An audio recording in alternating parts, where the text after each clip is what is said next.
ಆತ್ಮೀಯ ಸ್ನೇಹಿತರೆ, ಇವತ್ತಿನ ಕಥೆಯ ಶೀರ್ಷಿಕೆ ಒಂದು ಸೌಟು ತರಕಾರಿ ರಸ. ಏನಿದು ಒಂದು ಸೌಟು ತರಕಾರಿ ರಸ? ಏನು ತಿಳ್ಕೋಬಹುದು ಇದರಿಂದ ಅಂತ ಈಗ ಕಥೆಯ ಮೂಲಕ ನಾವು ತಿಳ್ಕೊಳ್ಳೋಣ. ಒಂದು ಊರಲ್ಲಿ ವೀರಣ್ಣ ಅನ್ನುವಂಥ ಒಬ್ಬ ರೈತ ಇದ್ದ. ಮಾತಲ್ಲಿ ತುಂಬ ಜಾಣ ಅವನು. ಒಂದು ದಿನ ಅವನು ಕೆಲಸಕ್ಕೆ ಅಂತಂದ್ಬಿಟ್ಟು ಪಟ್ಟಣಕ್ಕೆ ಹೋಗಿದ್ದ. ಸಾಮಾನ್ಯವಾಗಿ ಅವನು ರಾತ್ರಿ ಹೊತ್ತಿಗೆ ಮನೆಗೆ ವಾಪಸ್ ಬಂದ್ಬಿಡ್ತಾ ಇದ್ದ. ಆದರೆ ಆ ದಿನ ಕೆಲಸ ಮುಗಿಯೋದು ತುಂಬಾನೇ ಹೊತ್ತಾಗೋಯ್ತು.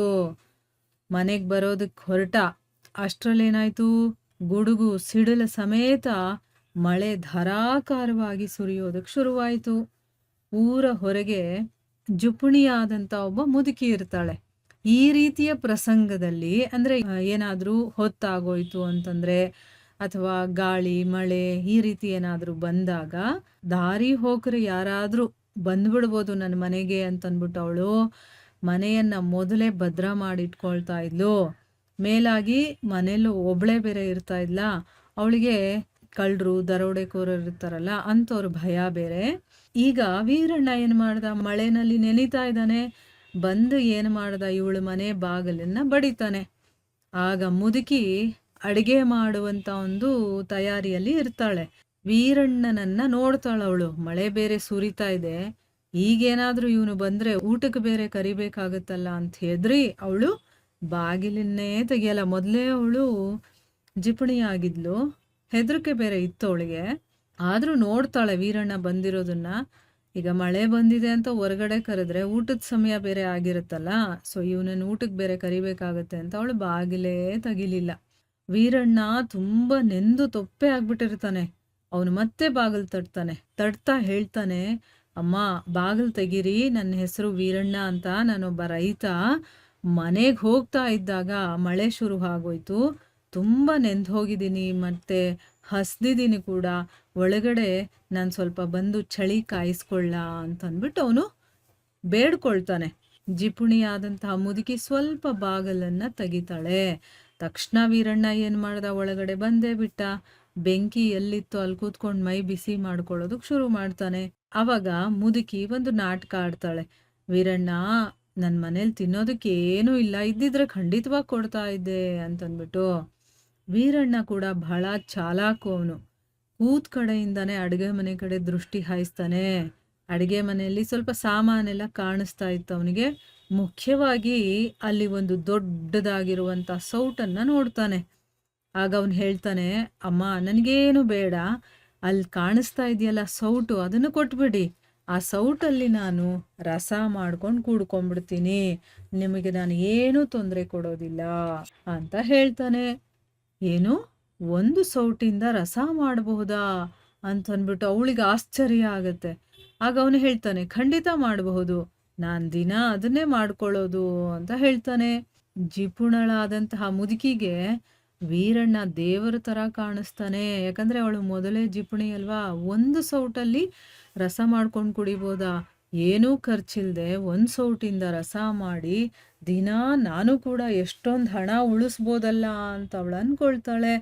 ಮತ್ತೆ ಆತಂಕದಿಂದ ಕೇಳ್ತಾಳೆ, ರಸ ಮಾಡಿದ ಮೇಲೆ ಸೌಟು ಉಳಿಯುತ್ತಾ ಅಥವಾ ಕರಗಿ ಹೋಗುತ್ತಾ ಅಂತ ಕೇಳ್ಕೊಳ್ತಾಳೆ. ಇಲ್ಲ ಇಲ್ಲ, ಖಂಡಿತವಾಗೂ ಉಳಿಯುತ್ತೆ ಅಂತ ವೀರಣ್ಣ ಆಶ್ವಾಸನೆಯನ್ನು ಕೊಡ್ತಾನೆ. ಸರಿ, ನೀನು ರಸ ಮಾಡು, ನಾನು ನೋಡ್ತೀನಿ ಅಂತಂದ್ಬಿಟ್ಟು ಸೌಟನ್ನು ತಂದು ಕೊಡ್ತಾಳೆ. ವೀರಣ್ಣ ಏನು ಮಾಡ್ದ, ಬೆಂಕಿಯನ್ನು ಸರಿ ಮಾಡಿ ಒಂದು ಪಾತ್ರೆಯಲ್ಲಿ ನೀರಿಡ್ತಾನೆ.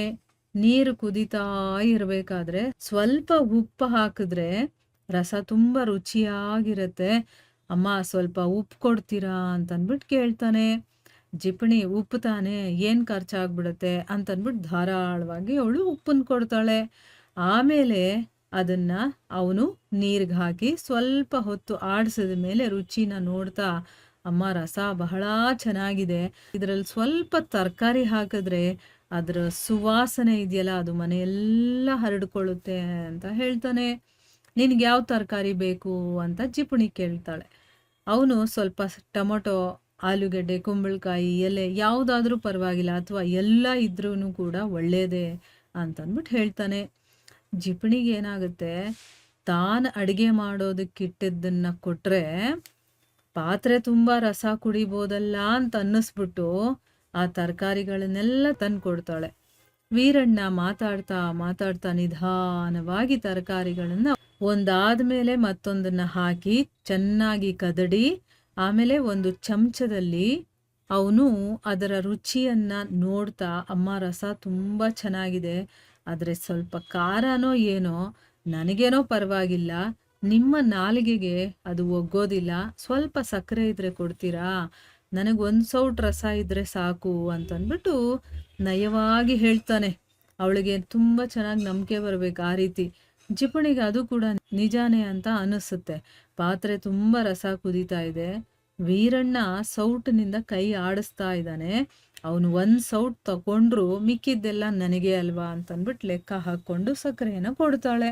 ವೀರಣ್ಣ ಏನು ಮಾಡ್ದ, ಸೌಟಿನಿಂದ ರಸ ತಿರುಗಿಸ್ತಾ ತಿರುಗಿಸ್ತಾ ಮಧ್ಯೆ ಮಧ್ಯೆ ರುಚಿ ನೋಡ್ತಾ ನೋಡ್ತಾ ರಸ ಮಾಡಿ ಮುಗಿಸೋ ಅಷ್ಟರಲ್ಲಿ ಅರ್ಧ ರಸವನ್ನ ಕುಡ್ದು ಕುಡ್ದುನೆ ಖರ್ಚು ಮಾಡಿಬಿಟ್ಟಿದ್ದ. ಕೊನೆಗೆ ಅವನೇನು ಮಾಡ್ದ, ಉಳಿದಿದ್ದನ್ನ 2 ಬಟ್ಲಿಗೆ ಹಾಕ್ತಾನೆ. ಅವಳಿಗೊಂದು ಇವನಿಗೊಂದು ಅಂತಂದ್ಬಿಟ್ಟು. ಜಿಪುಣಿ ಏನು ಮಾಡ್ತಾಳೆ, ರಸ ಕುಡಿತಾಳೆ. ತುಂಬ ಚೆನ್ನಾಗಿತ್ತು. ಅಷ್ಟರಲ್ಲಿ ಮಳೆನೂ ಕೂಡ ನಿಂತಿತ್ತು. ವೀರಣ್ಣ ಹೇಳ್ತಾನೆ, ಅಮ್ಮ ಸೌಟಿನಿಂದ ರಸ ಮಾಡೋದು ಹೇಗೆ ಅಂತ ಹೇಳ್ಕೊಟ್ಟೆ, ಇನ್ನೊಂದ್ಸರಿ ನೀವೇ ಇದನ್ನು ಮಾಡ್ಕೋಬಹುದು ಅಂತಂದ್ಬಿಟ್ಟು ಹೊರಟು ಹೋಗ್ತಾನೆ.